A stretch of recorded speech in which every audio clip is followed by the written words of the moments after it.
Devenir développeur freelance en 6 étapes, c'est parti. Première étape, se préparer avant de se lancer. Parce que quitter son emploi de salarié, ça a des avantages comme des inconvénients et il faut que tu les cherches. Et il faut que tu sois bien sûr de ton choix avant de commencer. Ensuite, il faut que tu cherches comment te placer sur le marché des développeurs. Pour ça, il va falloir que tu te poses les questions, qu'est-ce que tu veux apporter comme service ? Est-ce que tu veux faire des sites web, des applications mobiles, travailler pour créer des IA ? Est-ce que tu veux travailler pour des particuliers, pour des entreprises ? Est-ce que tu préfères vendre un service ou alors vendre ton temps à des entreprises dans une équipe ? Si tu veux créer des services, il va falloir trouver quel service, donc une application, des sites web, etc. Et en fonction de ça, tu vas pouvoir choisir ton langage de programmation. Par exemple, si tu veux devenir développeur web pour créer des sites web, il faudra que tu apprennes HTML, CSS, etc. Tu auras plusieurs langages de programmation. Si tu veux travailler avec les IA, ce sera plutôt du Python, etc. Une fois que tu auras choisi ton langage de programmation, il va falloir l'apprendre efficacement. Pour ça, je te recommande des ressources gratuites comme Open Classroom ou alors il y a des versions payantes et notamment des formations diplômantes. À toi de voir ce que tu préfères. Deuxième étape, il va falloir que tu étudies les possibilités que tu as pour te lancer. Quel statut d'entreprise par exemple ? Tu as le choix entre micro-entreprise, EURL, SASU, SARL, etc. Chaque statut a son lot d'avantages et son lot d'inconvénients, donc à toi de voir suivant ton profil ce qui t'arrange le plus.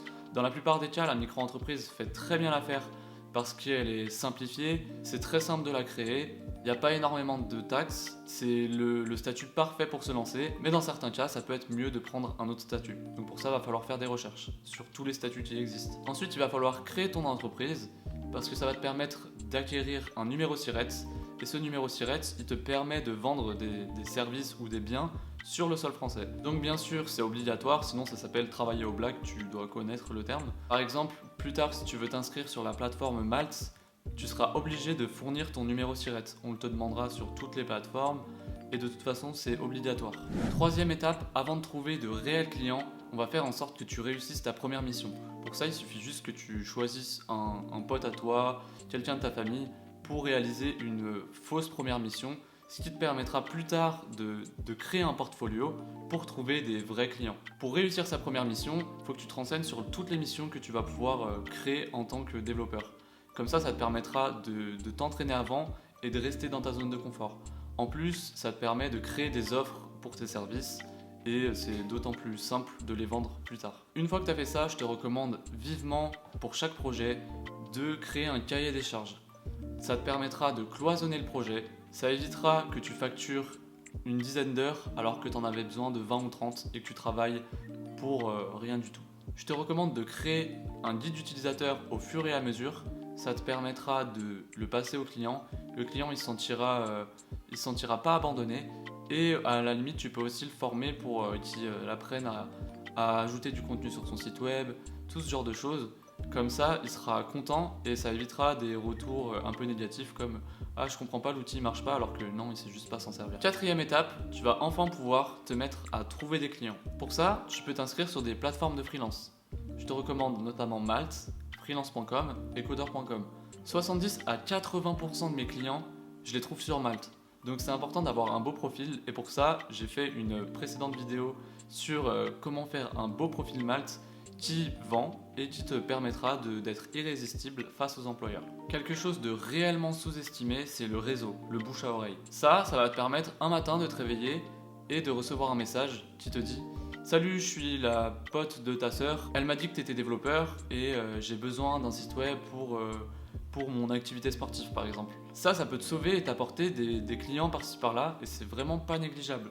Au début, c'est le premier point qui te permet d'avoir des clients parce que c'est des gens que tu connais, qui te connaissent et c'est plus simple d'avoir des clients comme ça. Tu peux également travailler tes réseaux sociaux, notamment Instagram, TikTok, LinkedIn.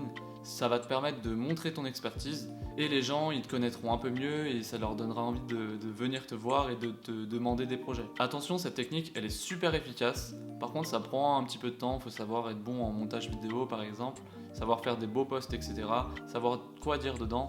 Donc c'est pas une technique adaptée à tout le monde mais je vous jure qu'elle est méga efficace. Et enfin une dernière petite technique, ça peut être d'intégrer une communauté de freelance. Pour ça vous pouvez regarder autour de vous tous les événements qu'il y a par rapport aux freelances. En fait, les freelances, vous leur faites pas forcément concurrence parce que ça peut être des web designers qui sont complémentaires à votre travail, qui ont besoin de développeurs, ou alors complètement des gens qui n'ont rien à voir et juste qui veulent un site web. En les rencontrant comme ça peut amener à une éventuelle vente d'un de vos services, ce qui peut être plutôt cool. Cinquième étape, ce sera de maîtriser les outils des freelances.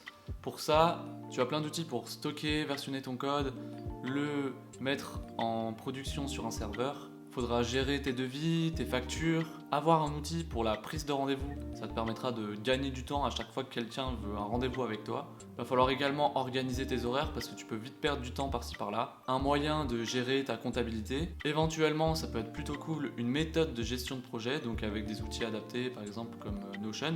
Et enfin, surtout si tu crées des applications, des choses qui sont visuelles, un outil pour créer tes maquettes. Avant de vous dévoiler la sixième et dernière étape, vous pouvez retrouver tout le récapitulatif de ces étapes dans une mind map que j'ai mis sur mon canal Telegram.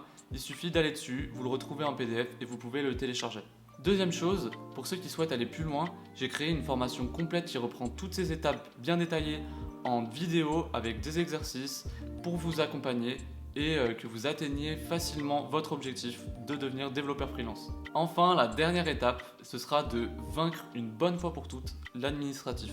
Que ce soit pour vos assurances à choisir, quelle banque vous allez choisir, parce qu'en dessous de 10 000 euros de chiffre d'affaires par an, vous n'êtes pas obligé d'en avoir une, mais si c'est votre activité à temps plein, vous serez obligé d'en prendre une dédiée à votre activité. Quand on est freelance, c'est dur d'obtenir un crédit, mais il y a des techniques et il faut mettre la main dessus. Pareil, pour obtenir un bien immobilier, il va falloir bien se renseigner parce que c'est plus compliqué que si on est salarié. Et enfin, quelque chose de super important, les mutuelles pour bien être protégé, se renseigner pour la retraite, pour éventuellement vos droits, etc.